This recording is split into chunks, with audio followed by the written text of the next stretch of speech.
بسم الله والصلاة والسلام على رسول الله أما بعد فأعوذ بالله من الشيطان الرجيم بسم الله الرحمن الرحيم. نن زموږ درس د سورة فاتحه د تفسیر نه شروع کیږي. سورة فاتحه د تفسیر نه مخکې د سورة فاتحه په فضیلت په باره کې یو څو احادیث به وایو.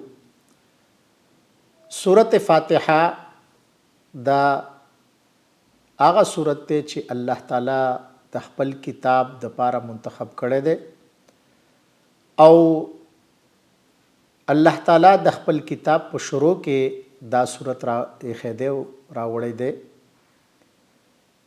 دې سورت ته اعظم السوره ویل کېږي چې د قرآن په ټولو سورتونو کې یو لوی سورت دی. امام بخاری دا ابو سعید ابن المعلا رضی الله عنه روایت ذکر کړی دی.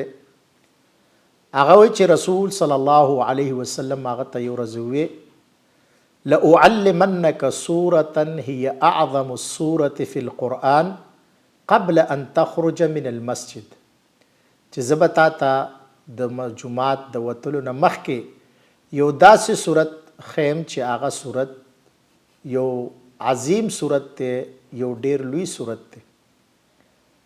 سعید ابن المعلا هغه وایي چې زه د رسول صلی الله علیه وسلم سره روان وم او چې کله د جومات نه د وتلو ټایم شو نو ما هغه ته وویلې الم تقل لأعلمنک سورة هي اعظم سورة في القرآن، چې یا رسول الله تا ما ته داسې نه ویلې چې زه به تا ته د جومات د وتو نه مخکې یو داسې صورت خیم چې هغه صورت په قرآن کریم کې یو عظیم صورت دی.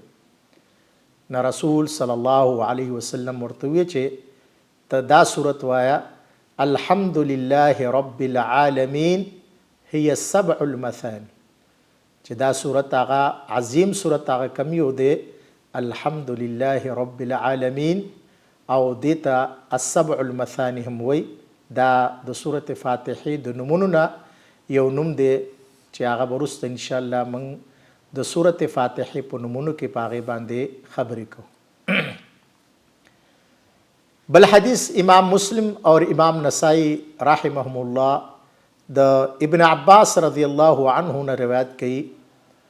هغه وایي چې بینما جبریل قاعد عند النبي صلی الله علیه وسلم اذ سمع نقیضا من فوقه، جبرائیل د رسول صلی الله علیه وسلم سره یو ورځ ناستو او د بره د اسمان د طرف نه یو आवाज واورید.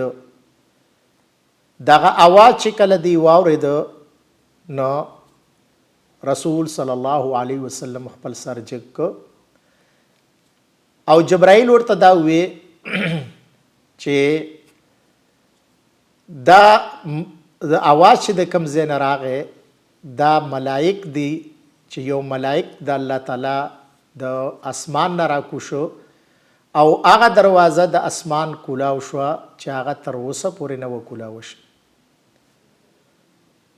او د هغه دروازې نه یو داسې ملائک راغی چې هغه ملائک تر اوسه پورې دنیا ته نه دی راغلی.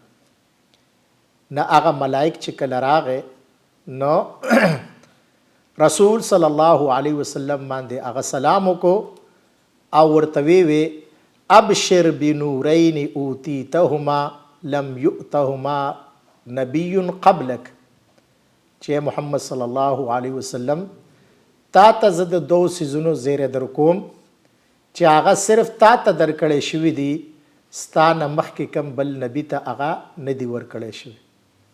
او هغه دوه څیزونه څه شی دي؟ فاتحة الكتاب و خواتیم سورة البقره. د هغه دو څیزونه یو هغه سورة فاتحه او دویم چې دی د سورة بقره آخري آیتونه.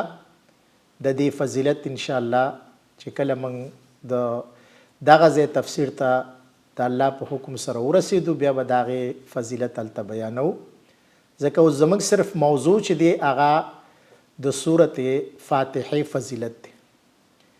نه د دې حدیث نم دا معلومیږي چې د سورة فاتحه د پاره الله تعالی یو داسې ملائک را لېږلی دی چې د دې نه مخکې هغه ملائک نه دی راغلی.